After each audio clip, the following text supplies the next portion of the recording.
All right. Hello, everyone. Happy Thursday. Sorry, I'm a few minutes late. I had a hard time connecting to um, the Facebook group here through Zoom because I'm normally on Zoom and then I'm connecting to the Facebook group afterwards. So I want to thank everyone for joining me today.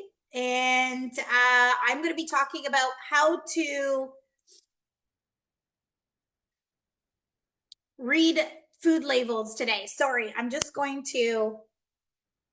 got to change my view here. So just give me 1 second. Okay, so I've got it here.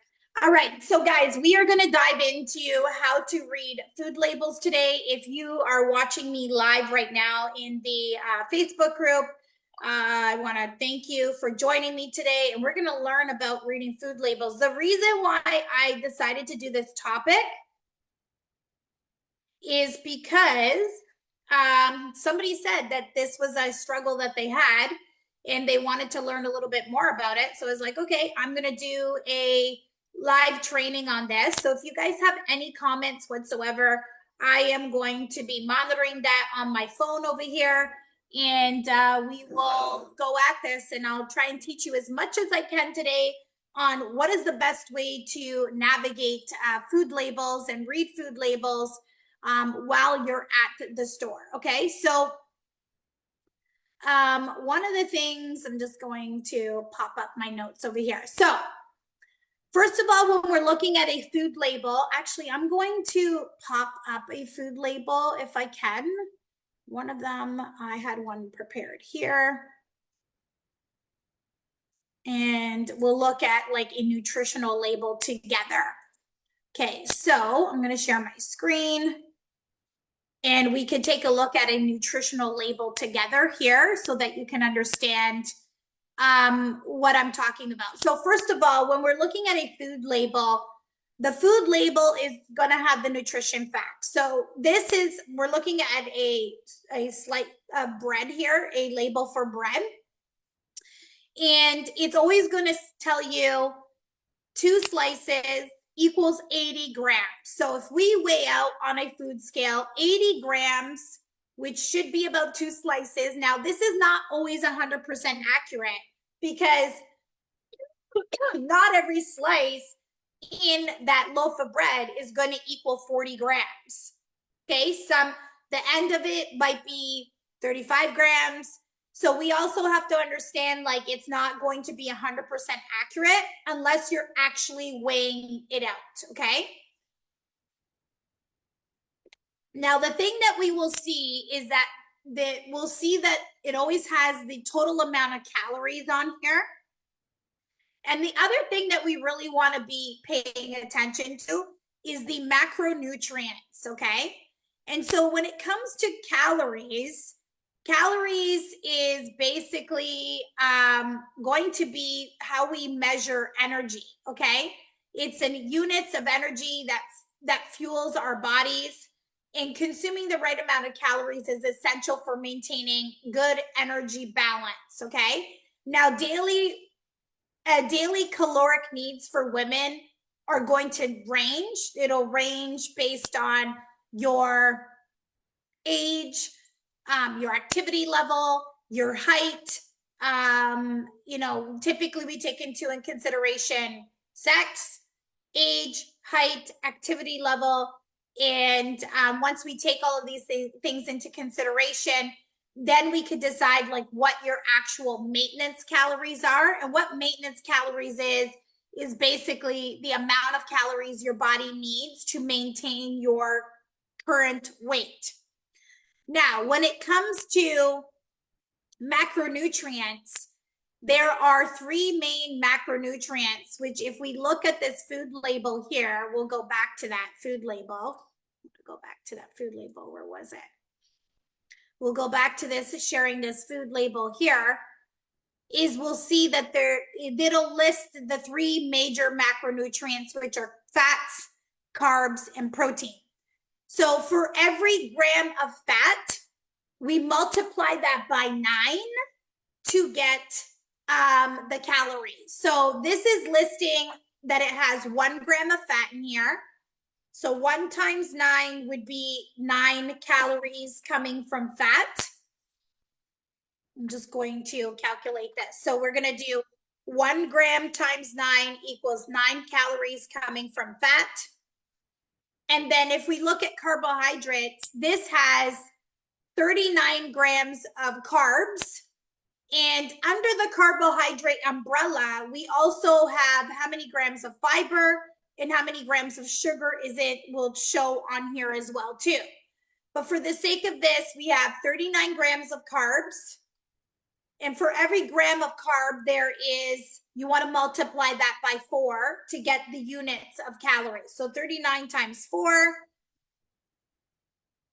equals 156 calories are coming from carbohydrates.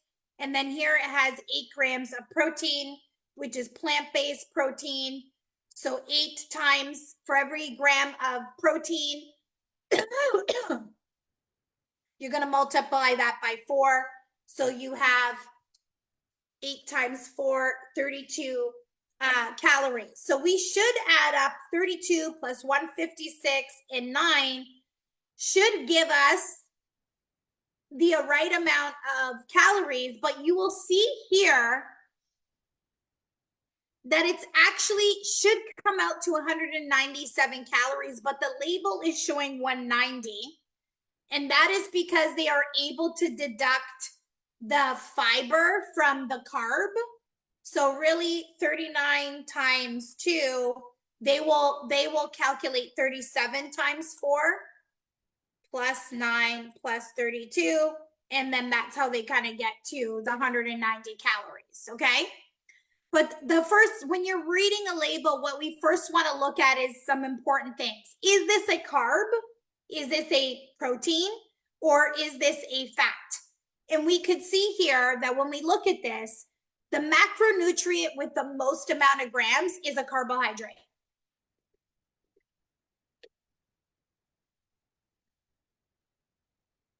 Okay, so this is a carbohydrate. So this bread would be considered a carb source, okay? Do we have any questions of that about that so far? Does everybody understand when they're looking at a label that foods are broken up into 3 major macronutrients: carbs, proteins, and fats? So that is the first thing that you want to look at is like, what's the fat content, carb, and protein content of this particular food item?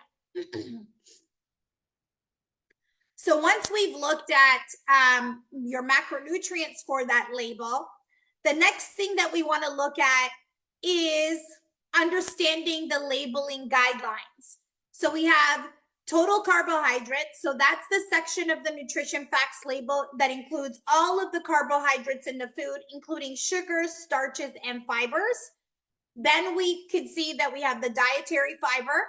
This is listed separately under total carbohydrates because the fiber is a type of carbohydrate that the body cannot fully digest. So this is why fiber is really good to help balance insulin and sugar levels. Your body takes a longer time to digest the fiber. Then we have total sugars. This includes both naturally occurring sugars and added sugars.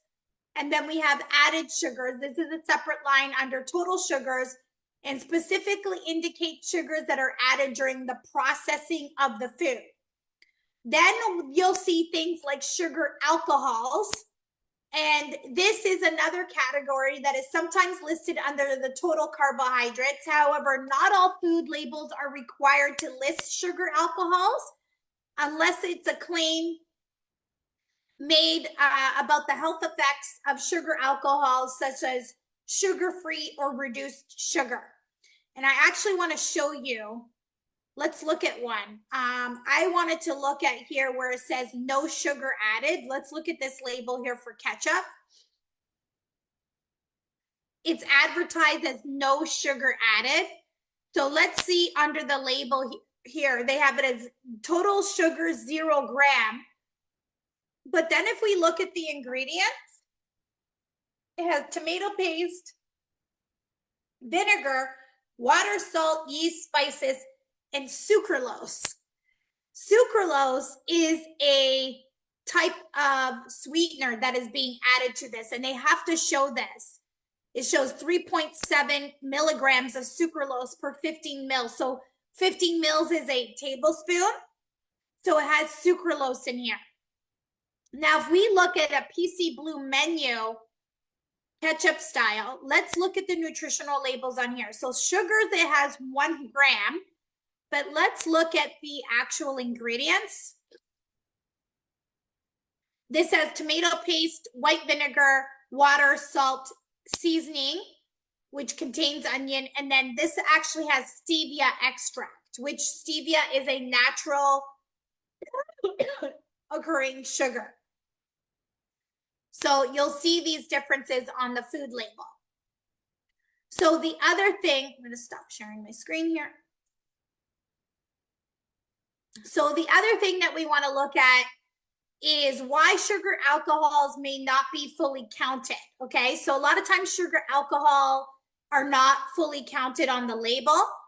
The FDA allows manufacturers some flexibility in how they list and account for sugar alcohols on the label. If the food contains sugar alcohols but makes no claims about the reduced calorie or reduced sugar nature of the product, the sugar alcohols do not need to be separately listed on the actual label. Okay. Now, when we are reading labels, what we want to be looking at is the order of ingredients of the label. Okay. Ingredients are listed by quantity from highest to lowest. The first few ingredients make up the bulk of the product, so ensure they are healthy and recognizable. Ingredients should be a simple and familiar, like whole wheat flour instead of an enriched wheat flour. So let's talk about that in the difference between breads, because I feel this is something that we buy quite often.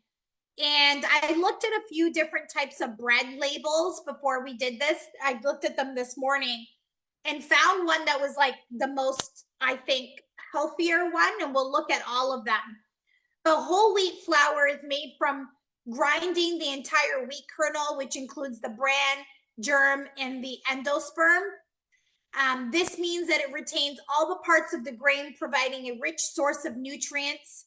It's very high in dietary fiber, which aids in digestion and helps maintain stable blood sugar levels. It has more vitamins like iron, magnesium, vitamin B6, and folic acid. And it has phytonutrients as well, too, which is very rich in antioxidants. Now, when we looked at enriched flour, this is referred to as refined flour or white flour, and it is made from wheat that has been milled to remove the bran and the germ, leaving only the endosperm. And after this process, certain nutrients lost during milling are added back in. So with enriched flour, it has a significantly lower in fiber compared to whole wheat flour because the bran is actually removed. And it also, excuse me, guys, I'm getting over a cough here. It's enriched with certain vitamins and minerals that were lost during the process. So typically iron, vitamin B3, vitamin B1, riboflavin, vitamin B2, and folic acid, meaning they've added these vitamins back into it because it was lost. And a lot of this also have similar in calories to they're similar in calories and total carbs to whole wheat flour, but without the fiber and the phytonutrients. So for women over 40, we want to make sure we're getting enough fiber in our diet. So we want to be looking for, tortillas or wraps or anything like that that are more whole wheat flour. So I want to share with you a few of the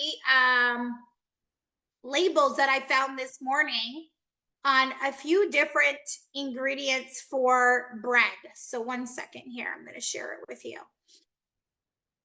So let's look at this one here together. So if we look at this one here, this is the Country Harvest, no sugar added, white with whole grains.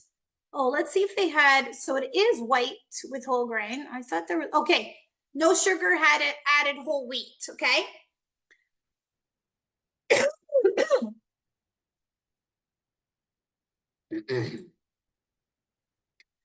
So this one here, if we look at the ingredients, whole grain wheat flour, I like that. Water, wheat gluten, yeast, salt, quinoa flakes, fine cracked barley, oatmeal, sour starter, ground wheat, cultured whole grain wheat flour, yeast, lactic acid, calcium, propane, soy lecithin, sorbic acid. So these are some things that they've added to preserve the bread. And I'm liking the ingredients on this one. I think it's pretty good. Whole grain wheat flour. When we look at this in terms of fiber, for 2 slices, it has 4 grams of fiber. So if you're only having 1 slice of bread, it's only going to give you 2 grams of fiber. So where you're going to get majority of like your fiber for the day are going to come from fruits, mostly fruits and vegetables. Fruits that are high in fiber, like raspberries, berries, those are very high in fiber. So a lot of your fiber is going to come from those sources as well. But, only has 2 grams of fiber. So that's the other thing that I would be looking at as well too, is like how much actual fiber you're getting out of this. But we do want majority of our fiber to come from more whole foods like fruits and vegetables, okay? So that's one label. Let's move on over to another label. This is Stone Mill. And I'm going to share my label with this one as well too. So let's look at all their products that they have for Stone Mill Bakery. They have artisan 12-grain bread, sourdough, rye multi-grain bread, plant-based. Let's see if they have like a whole grain one. Sprouted rye, sprouted flax bread, quinoa and flax bread. They got lots of ones with different seeds and things like that in there. Okay, let's look at the quinoa and flax one. Let's just look at the label on this. Actually, let's look at the ingredients here. I don't think it shows the label. Oh, that's too bad. It doesn't show the meat label. So whole grain wheat flour, water, but it also has enriched wheat flour. So it has a combination of the whole grain wheat flour plus the enriched wheat flour. So a majority of this, as I'm going to say, is going to be like when we're reading the ingredients, the one at the beginning is the majority of the ingredients in here. So just keep in mind that some of the flour being used in this is that enriched wheat flour. So it's been processed. So for me, I would probably, this says it's a high source of fiber as well, but I can't actually see the label to it. I wish they had the label on here. I wonder if I can find the label. So Stone Mill, quinoa, and flax. Let me see if I can find the label.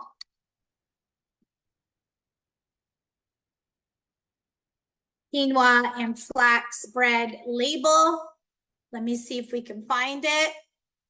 Oh yeah, I think I found it here. So let's try and share that label with you ladies.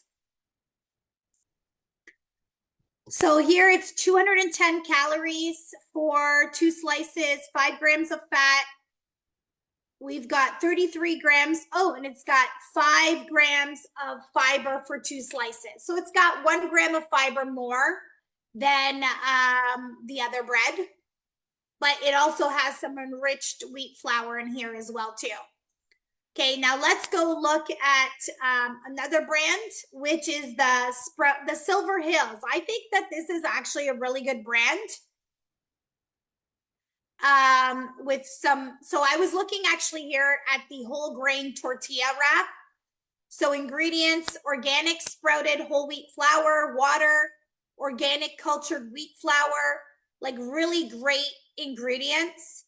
Calories 120 per tortilla, 6 grams of protein, 20 grams of carbs, fiber, 3 grams of fiber for the one tortilla. I think it has pretty decent like ingredients in it. Let's look at the breads.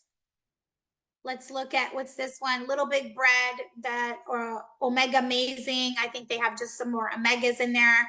Multigrain. Let's look at this as well too. Whole organic sprouted grains, organic wheat flour. So there's no enriched flour in these ones. So I would say this one's a pretty good brand as well too. Now, the other thing that I wanted to share with you guys is now let's look at some other labels, like popular ones. Let's look at, I think it was looking at Kraft peanut butter. Let's look at that. So let's look at the difference between regular peanut butter and then natural peanut butter and what we want to be looking at labels. We want to get as much whole food as much as possible. So if we look at peanut butter, let's check out the label on this. I'm going to share my screen right now. I just realized haven't been sharing that. So if we look at the nutrition, so for 1 tablespoon here, so serving size is 1 tablespoon. So always look at the serving size. And it's 90 calories. It has 8 grams of fat, 1.5 saturated, 3 grams of carbs, 3 grams of protein, has a little bit of sodium, but let's look at the ingredients. So peanuts, oil, sugar, vegetable oil, salt, mono, and diglycerides. Okay, so these are all, preservatives. But let's look at the natural one. I would like say that the natural one, they have the one with sea salt. I like this one with the salt. You can add your own salt to it. Calories 97 grams of fat, 3 grams of carbs, 4 grams of protein. So this is actually a fat source because the highest out of these 3 macronutrients of fat, carbs, and protein is fat. Now, when we look at the ingredients, nuts and salt, really great quality ingredients. So now let's look at ketchup. So we have the no sugar added ketchup. When we look at the ingredients, it does have some sucralose in here. But when we look at like the regular ketchup, it has a lot of sugar in it. Like, let's look up regular ketchup. Let's see, you can see here. Let's look up regular ketchup right now. I know it's on here. Okay, regular ketchup. If we look at the ingredients here, tomato paste, sugar, vinegar, so a lot of sugar in here. When we look at the nutritional label it's going to be about 20 calories for 1 tablespoon. So try and find like ingredients that have not a lot of refined sugar in it as much as possible. It's fine to sprinkle that in. We're all about 80% whole foods, 20% fun foods. So sprinkling that in here and there is great, but really reading your labels so that you understand, does this have added sugar to it? Is there an option for me to reduce that sugar as much as possible in like these things like condiments? I really like this one, the PC Blue Menu one, because it's sweetened with stevia, which is a natural sweetener as opposed to sugar. Okay, so do we have any questions so far? Let's see here. Any comments or questions? Do you guys have any questions so far about this? No, I don't see any. All right. So some things to watch for on the label is the serving size. So like when you're looking at the serving size, the labels often use small serving sizes to make the product seem healthier. Example of that was a ice cream label that I was looking at yesterday. So for 3/4 of a cup, which isn't very much of this ice cream, I think it was like 450 calories for 3/4 of a cup. Like most people are probably going to have like, well, maybe that is a serving size, but I know most people probably have a cup, which would probably take that ice cream to like close to 600 calories for a cup. The other thing that you want to be looking at, so like, yeah, back to there. Look at the serving size. You know, if it's showing like a half a cup and it's 300 calories, like look at that as well too. Compare the serving size to the amount like you would typically eat. And you might need to adjust like your portion size of that particular food to line up with your daily goals that you might have. The other thing that you want to look for is high sugar content, especially added sugars, um, and sodium levels. High sodium can lead, I mean, if you're eating 80% whole foods, a little bit of sodium is fine, but we want to make sure that majority of our food is coming from whole foods, which if you are eating majority whole foods, there's not going to be a lot of added sugars and salt to it. We actually do need sodium. And so we want to make sure that, you know, we're keeping our amount of sodium in check. The other thing that we want to look at is if the label states 0 grams of trans fat, check for partially hydrogenated oils in the ingredients list, as products with less than 0.5 grams per serving can still claim 0 trans fat. And we want to look at health claims on the label. Terms like natural, organic, low fat, sugar free can be really misleading. Look at the labels. Like I even seen things that say high protein and they only have like 3 or 4 grams of protein in it. So these might contain like artificial sweeteners, which they're not entirely super bad for us, but I like to go for things that have, you know, more natural sweeteners like stevia, monk fruit, honey, or maple syrup. Okay. So you want to like compare labels when you're looking at food choices. Maybe you can compare 2 labels. Maybe you want to get the one that has 0 sugar. Like when I buy salsa or ketchup and sauces, I go for ones that have 0 sugar in it.